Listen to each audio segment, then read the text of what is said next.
Hello and welcome to Moments in History. I'm Linda Shenton-Matchett, author, speaker, and history geek. While researching my stories, I unearth tons of intriguing information that doesn't end up in my books, so I've created this channel for you. I appreciate you stopping by. Chocolate. A 100 billion, yes, billion with a B, dollar industry got its start thousands of years ago. Come, take a journey with me. The cacao tree is native to the Amazon rainforest and produces about 2,000 pods each year, and each pod contains about 40 beans, which are the seeds of the tree. Evidence from research into residue in ceramics indicate domestication of the bean by the Mayo-Chinchipe culture as early as 3300 BC. How the tree made its way to the Mesoamerican region, a geographic area that's now considered central and southern Mexico, Belize, Guatemala, El Salvador, and parts of Honduras, Nicaragua, and Costa Rica, is unknown. The Olmecs, a people group from that region, are believed by scholars to be the first civilization in Mesoamerica to consume chocolate, possibly as early as 1500 BC. One source indicated that the Olmecs discovered the cacao fruit was edible by observing rats eating it. Tough to prove, but certainly intriguing to consider. One theory believes they crushed the beans and then mixed them with water and spices, chilies, and herbs. About 1,000 years later, the Mayans developed ways to cultivate the beans, followed by the Aztecs around 400 BC.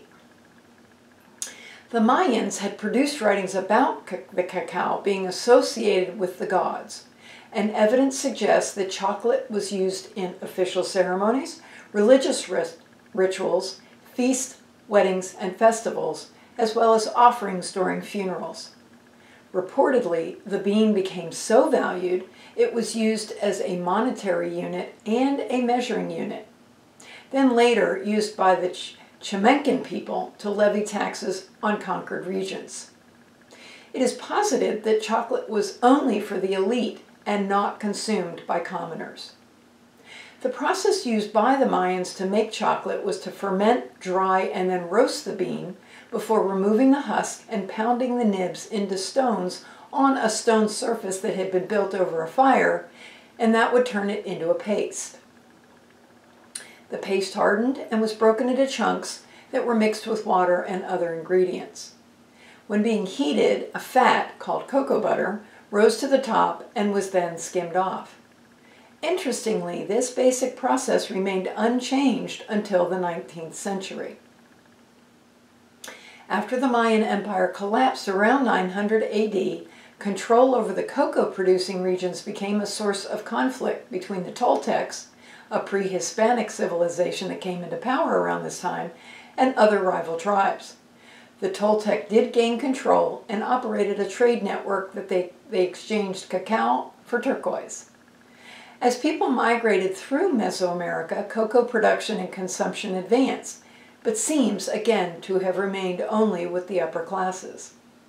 Fast forward to Christopher Columbus's fourth voyage in August of 1502, when he and his crew came upon a Mayan trading canoe near the island in the Gulf of Honduras. Reportedly, one of his men was documenting the items in the canoe and noticed, quote, the apparent value of cocoa beans based on the canoe crew's reaction when the beans were dropped, end quote. However, that's as far as it went. As far as the expedition goes, they didn't know what the beans were used for or how they could be used. 20 years later, Spanish conquistador Hernan Cortés drank chocolate while at court with the Aztec ruler Moctezuma II. Cortés then brought it back to Spain with the equipment to brew that drink. Unfortunately, relations deteriorated between the Aztecs and the Spaniards, and the Aztecs were defeated. With the intention of creating a lucrative trade with Europe as he set up New Spain, Cortés increased cultivation efforts on the bean. However, the Spanish crown wanted to keep what they considered an elixir to themselves, and did so for many years, changing and developing the recipe to suit their taste by adding cane sugar, vanilla, cinnamon, and pepper. The Spanish had also begun to investigate chocolate's medicinal qualities, and it would take the marriage of King Louis XIII to the Spanish Princess Anne of Austria in 1615 for chocolate to begin its appearance in other parts of Europe. By 1650, chocolate beverages had made their way into England beside tea from China and coffee from the Middle East, but once again eluded commoners and was reserved for the upper classes. In 1659, the first chocolate confection maker opened in Paris, and in 1674, chocolate lozenges appeared in England. Debates continued as to chocolate's medicinal value, but by the end of the 17th century, it was a required item in British Navy rations.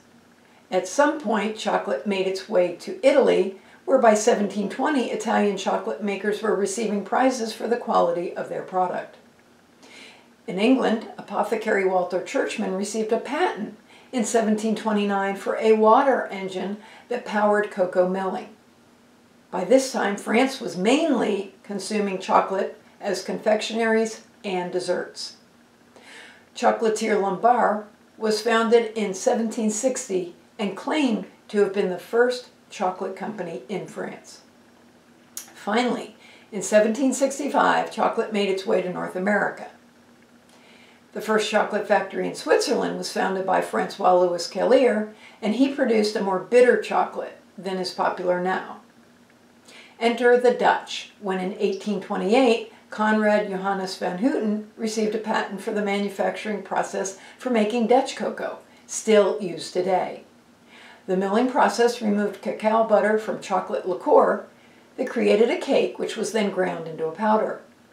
The process would then later allow for large-scale, inexpensive chocolate production.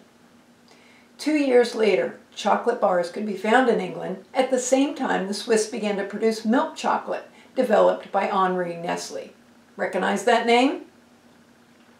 During this time, Rudolf Lindt, another well-known name in the industry, developed chocolate fondue with a process he called conching. More time passed, and in 1847, Fry & Sons created a method of mixing cocoa butter with cocoa powder and sugar to invent a non-brittle and dry-eating chocolate. Fry was one of 3 Quaker-owned companies in the industry, the other 2 being Cadbury and Rowntree's. Chocolate would finally come to America in full force in the late 1890s after Milton Hershey attended the 1893 Columbian Exposition and saw the chocolate-making machine from Germany's J.M. Lehman Company. He decided to sell his caramel company to fund a brand new enterprise in the chocolate industry. In 1925, Belgian chocolatier Octave Callebaut invented couverture chocolate, which is a higher quality baking chocolate. Tempering, which produces a snap upon breaking and gives chocolate a glossy appearance, was developed in 1931, and in 1936, Nestle sold the first white chocolate. Since then, new countries have entered the market, such as China and India, and in the 2000s, consumption grew exponentially in Africa. As issues arise, regulations are added or changed. Bean to bar is a current trend in which each stage of the process is controlled by one brand. Over 5 millennia have passed since the humble cacao bean made its appearance, one of mankind's most beloved finds. I hope you've enjoyed today's episode. If you'd like to learn even more history, please stop by my blog, found on my website at www.lindashentonmatchett.com. And please consider subscribing to my YouTube and Spotify channels, Moments in History, to see and hear new episodes that generally release on the 4th and 2nd Fridays of each month. Thank you again for watching, and I hope you have a great rest of your day.